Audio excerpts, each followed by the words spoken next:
Hey guys, you are listening to Insights with Cathleen, Please join us while we share our insights and experiences with the hope to inspire you to look inside of yourself. for the answers you already have. As with all information we receive, Take what speaks to you and leave the rest. Welcome back, everyone. Hey guys, how you doing? It's season 3. What? Right? We're on season 3, right? We are on season 3, but I can't believe it's already season 3. I know, it's only been, I haven't been counting. Our seasons are long. Yeah, Yes. And we did take a couple of weeks off. we did. So Yeah. welcome back for that. Yeah. Thank you, too, for hanging in there, waiting for us to come back with some fresh material. Yes. So, Sherry. So Kathleen. So, audience. So audience, so people listening at home, what's up? What's good? All right. So we left off in season 2 in talking about how it's important to really be in touch with our feelings, Right. With ourselves, right? Very, very important. And part of this journey that we're going on, we're hoping to take our listeners and our viewers along with us in hopes that they can glean some good information that helps them along their expansion and their journey Right. in this lifetime, if you will. Yeah. Right? So we started off with being in touch with your feelings, Yes. being in touch with what your body tells you and what's happening in there, right? And it's that helps bring us to like one of the first steps in spirituality. Right. Right. Because I don't know about you, but I get questions all the time from people about spirituality and how do you do this and how do you do that. And we've made references about how people sometimes will get into what's called New Age spirituality, right? Because they want to feel powerful. They want to feel this magic. They want to feel special. Is that what New Age spirituality kind of is? Well, New Age spirituality, a lot of that has, they lump in the tarot card readings. Right. They lump in psychics and mediums and all of that. They lump that all into New Age. Oh, okay. And really, it's about coming outside of the brick and mortar, coming outside of the organized religion, right. and more into what speaks to you, being in touch with your spirit team.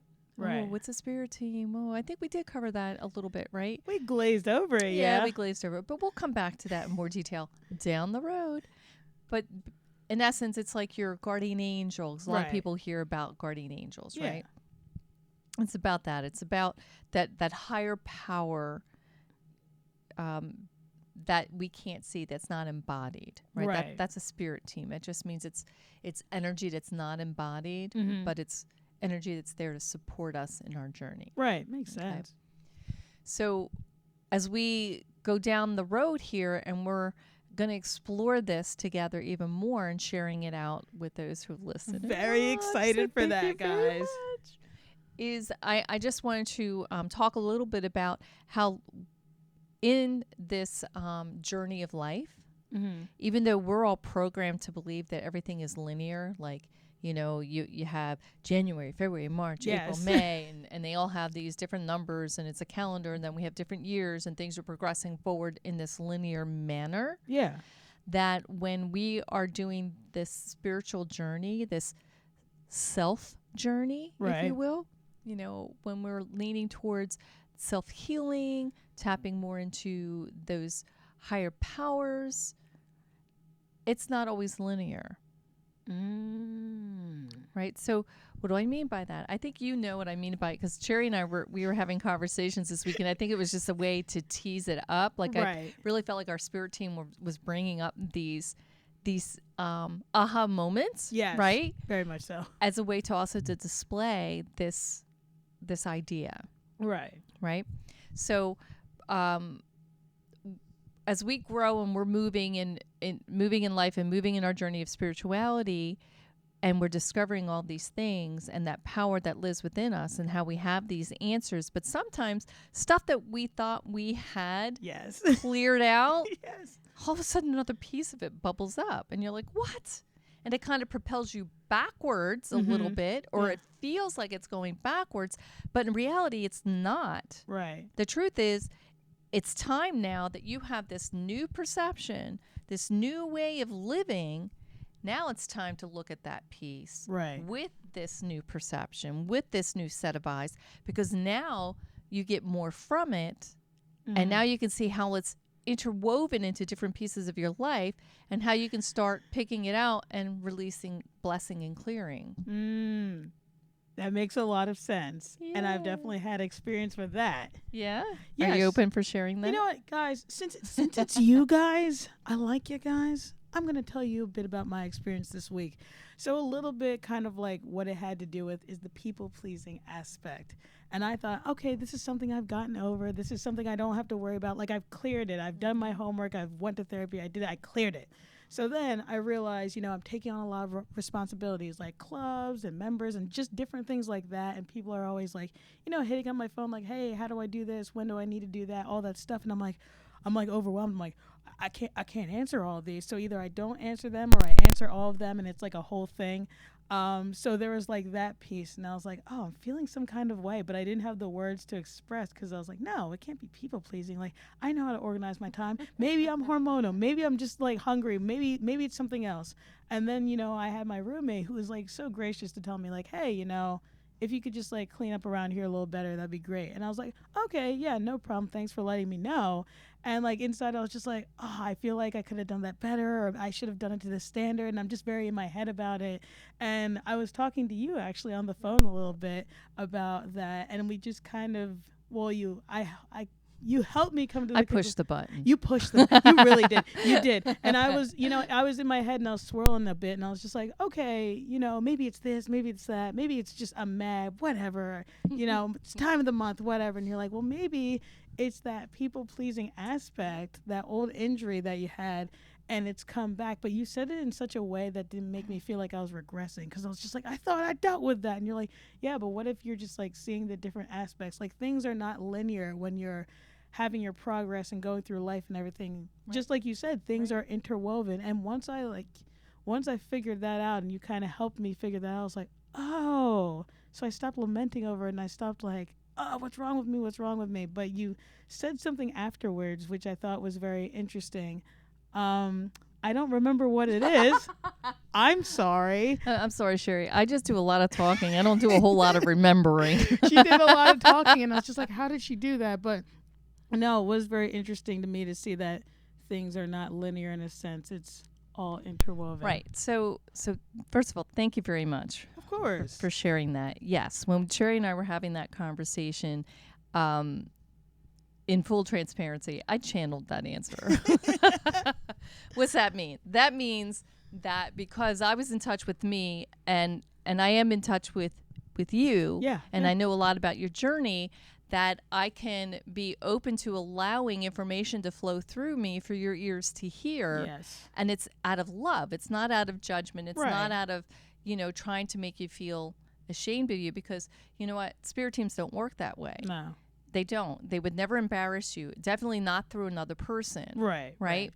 But they would leave just enough information to spark an aha moment within you. Right. But it does take you as the receiver to be open to that. Right. And by being in touch with our feelings, by doing some of the base work, that starts opening your heart up, that starts opening you up, that makes it a lot easier for that information to flow through. And really, we've talked about judging ourselves, right? Right. And we've definitely did that. I know definitely in season 1 we've talked about that. And it's important to let go of judging. Yes, that's a big one I'm still working on. Yeah, and you know what? We all continue to work on that. Even at my age, you in my experience, you still work on aspects of it. Right? And the key is when you are being loving of yourself, you're not judging it and putting yourself down. Right. And when you feel like you're going to fall into that pattern, then you need to have your mantra to shift it. Right. No, I'm a beautiful being. I'm a loving individual. Like, whatever that mantra could be. Right. What were you going to say? No, I was going to say, I remembered what I was going to say earlier about that piece and like the interwovenness. And you were saying a bit about now you can like release it. Yes. Which after, when you said that, that was pretty strong for me too. Because I was just thinking in my head, I was like, what do I need to do? And I'm always used to being that person who's always like, I always have to work on myself in this specific way and blah, blah, blah, blah, blah. And I never get the chance to just be like, no, I'm good. You can release this. And that was a big, like, second part to that conversation. Yep. When my mom passed away, and I felt like, my family members, they all had their stuff to deal with. And, Right. my mom was the one who, a lot of times when I had, something that I was struggling with or Right. something that I was trying to work through, I would talk it out with her. Right. Right. And, just kind of lean on it. And sometimes her responses resonated and a lot of times they did not. But that's okay because I still got to hear the words out loud. Right. So, but when she passed on, and like I said, my family, everyone was dealing with that passing in their own way. Right. So I went looking for support, and I was connected with this nun who is a counselor who was counseling people. So she was doing a little bit of spiritual counseling and regular counseling, right? Right. So as I'm talking it out with her, she's just sitting back, and she's this older woman who is Irish, and she has that whole Irish attitude, and sometimes they could be brutal. I bet. She's sitting back there in the armchair, and her arms are crossed, and her legs are out, and she's like, you know what, Kathleen? I think you just need to stop fixing you. Ooh. And I'm like, what are you saying? She goes, yeah, you need to just take a vacation from that. And I'm like, I couldn't understand. Because to your point, Right. For me, it's been like a longer journey. Because for me, being a child of trauma, being a child of physical abuse, like sexual abuse, Yeah. That worthiness piece, I never knew that meant that I saw myself as unworthy. Right. I didn't realize at the time as I was going through it all that it's about boundaries, right? Setting healthy boundaries. I have power. I can say no. I have all these things. So I would spend all of my time working on me so that I can have a voice. So I can figure out what all of those things were that I Right. didn't know what they were. Right. Right?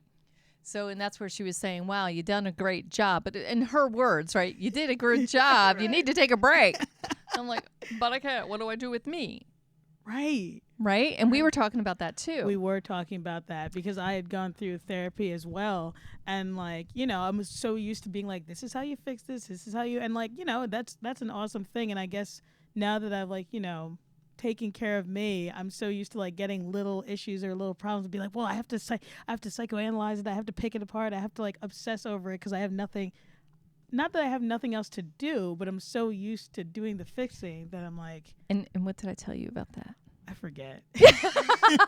Thank you for your honesty. It was something about, you said a little bit about kind of like the workaholic that goes on vacation and they keep working, but you just kind of have to tell yourself like, hey, everything's fine. I'm calm. I'm well. And I don't like need to obsess over these things like that. Yes. So it's about that adrenaline junkie, right? Ah, yeah. Right. So when we're stressed, Right. there's the adrenaline's going up. Right. Or when we are feeling anxious, the adrenaline's going up. I mean, it's still the same kind of chemical thing that's happening in our Right. body. And then all of a sudden, when things quiet down and things are calm and there's no need for that, you're almost like an adrenaline junkie. You kind of almost feel like I need to feel anxious. Wait a minute. There's something wrong with me. I'm not feeling anxious. Why am I not feeling anxious? I'm going to feel anxious about not feeling anxious. No, I could definitely agree with that just because, the first month of school was very hard. There was just a lot of things going on and I was very on edge. And now that it's kind of like feathering away, I'm like, should I be anxious about something? Did I pay all my bills? Did I do all of this? I don't know what to do. Is anything, is the world going to explode? Yes. So, maybe giving yourself a pat on the back instead of, right, saying, wow, look at that. I'm okay. I got this all done. This is a well-deserved break. And then tell yourself, you might have to fake yourself out, but tell yourself, this is good. Oh, this is the feeling. The power of self-talk, guys. I'm telling you, I was the biggest naysayer. I was like, what's that going to do? But if you like me just programming myself and just saying like I am fine, all is well, and I will be fine, and this will get done. Mm-hmm. It just helps because then I'm instead of doing that because like before I would just feed myself anxious thoughts. If you didn't realize that, I didn't realize that either. When I was anxious, I'm like, this isn't gonna work. This is gonna go wrong. So just It's a cycle. doing the counterbalance. Like, no, I'm fine. Everything's good. It helps. Yes, but you know how we started this conversation out about saying things are not really always linear. Yeah. When we are working on self, when we are in a spiritual journey, when we are in a journey of self-awareness, Right. it is not linear. And this is the perfect example. So like when you are having like those little anxious fits, right? Mm-hmm. We're gonna just call them that. I'm sorry, but but I love how you described how like now you've got more coming up, and it's a story that's happening in your head. But that story started way back here in some other part of your life when anxiety really was a thing because you didn't feel safe because Right. all these other things were happening around you, right? Yeah. And that was a coping mechanism. Right. But now here, you don't really rely on that so much as a coping mechanism, but every once in a while, when life happens and stress is kicking in and all of a sudden that anxiety friend is coming back to visit you, and oh my goodness, it's bringing all of those old stories. Right? That's what it felt like. It just felt like old energy of the past. And like when I was feeling this, I was like, oh my gosh, I feel like I was when I was 16. I don't like this. That's because your 16-year-old self, it just showed up for you. Don't like that. Well, yeah. But you know what? She's still swirling. Yeah. See, I think that this is the part that as human beings sometimes we don't get because we're all chasing some Right. dream. We don't even know what the dream is half the time, but we're chasing it and we're running ahead and we're running fast and we're going fast and we're going fast in this direction. Let's hurry up and grow up. Let's hurry up and get this. Let's hurry up and go to school. Let's hurry up and get a job. Let's hurry up. Let's hurry up. What are we hurrying for? I do not know. Could you tell me? Because Probably because we're hurrying to run away from ourselves. Our anxious 16-year-old self is still back there saying, I'm still feeling anxious and I'm going to come visit you every once in a while when your guard is down and when you're feeling a little stressed because then I can really get in there. And when she shows up, I'm like, you need to give her a hug. no, that's nice. That is not what I didn't know what you were going to say next. I was like, oh, I'm on edge with you guys. But yeah, when she showed up and when that energy showed up, I was just like, oh, I just wanted to hide. I just wanted to bury. I just didn't want to deal with that. Yeah. Which is normal. You hear that, guys? Sherry is normal. Don't believe her. You know, uncomfortable feelings. Yeah, they're uncomfortable, but there's such richness of information within that uncomfortableness. And when you're brave enough, and it takes courage. All right. It does. It takes a little bit of courage to really look at it. What is this? Instead of running away from what feels yucky or heavy or dense or not yummy at all, plant your feet. Ground in. Feel it. Go through it. Because it's in the going through it, you discover this richness of information that tells you more about you, and it gives you opportunity of healing, clearing, blessing, moving on. And that makes you bigger. Ooh. Because here's the thing. It doesn't matter what you're feeling or what that feeling is or what you're going through. It doesn't really kill you. No. Now, when it comes to feelings, they really cannot kill us. Mm. Well, okay. They could when you shove them down and you shove them down and you bury them and Right. you cause this disease inside of you, then you could potentially cause a disease Right. from the dis-ease. In the body. Doo-doo-doo-doo. I'm pretending I didn't know that before. Yeah, she's pretending. I love it. I love when she plays along. It makes my life so much easier. Thank you. No, I get what you're saying, though, because I guess for the longest time I would shove all the emotions down. I was just like, I don't want to feel it. Right. I don't want to acknowledge, like, the trauma I'm going. I don't want to. And then there was, a time where I felt brave enough, and I'm just like, okay, let's unpack this.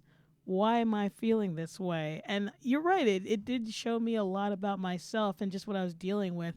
And it was also nice because I guess for me, I never like validated my situation until like, I had a talk with you and you're like, yeah, that's valid to feel that way. And it was nice for me to validate myself and my feelings. So I just felt, I did feel a lot bigger. I felt Powerful. I did. I did. I was like, oh, this situation was not my fault and I'm okay. And like, that shouldn't have, like, just stuff like that. And it was nice to just be with my feelings and be like, you know what? I am sad about this. Yes. And you know what? And it's okay. Mm-hmm. It's all okay. We can't, I was it you or it might have been somebody else, but somebody saying to me about wanting to be happy all the time. Why can't we just have the good feelings? Right. Well, if we only have the good feelings, and I know I'm repeating myself, so do bear with me, but if we only have the good feelings and we don't have any bad feelings, then how do we know that they're good feelings? We cannot really fully appreciate the good feelings without all the other feelings. Oh, yeah. Oh, yeah. No, I could attest to that, too, because for a while I was just on the I'm either happy or I'm sad. And there was like no in between for me. But now as I've been able to open up, I get to see like the richness of all these emotions and the depth and all these things. Mm-hmm. And it's very cool. Right. And then as we are opening ourselves up more and more and we're allowing ourselves to feel more and more, sometimes some of those feelings that we've buried are not feelings for today. They're feelings from as we would in this existence deem as a while ago behind us.